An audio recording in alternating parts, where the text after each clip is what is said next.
Bakit nga ba magandang kumuha ng Kaiser 3-in-1? 7 years of saving investing only. 13 years of waiting for the maturity. You will have the following benefits: healthcare, short-term ampersand long-term, life insurance, and investment.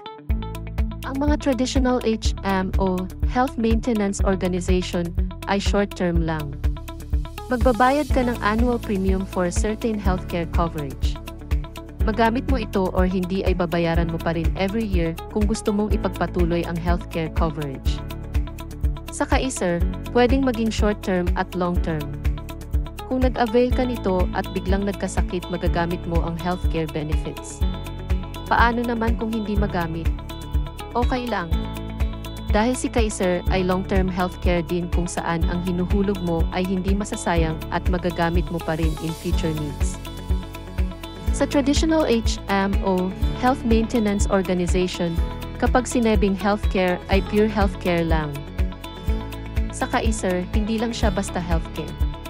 May life insurance coverage din na kung saan ay protected ang pamilya. Halimbawang may mangyari sa policyholder, ay makakatanggap ang beneficiaries nito ng instant money mula sa insurance company. Bukod pa doon ay may waiver of installment due to death, waiver of installment due to total and permanent disability at transfer of Kaiser policy to the principal beneficiary. Bukod sa healthcare at life protection, ang Kaiser ay may investment din. Kung healthy ka at hindi mo nagagamit ang healthcare coverage, bibigyan ka pa ng bonus ni Kaiser sa maturity ng iyong 3-in-1 saving plan. Makukuha mo ang lump sum sa 20th year ng iyong plan.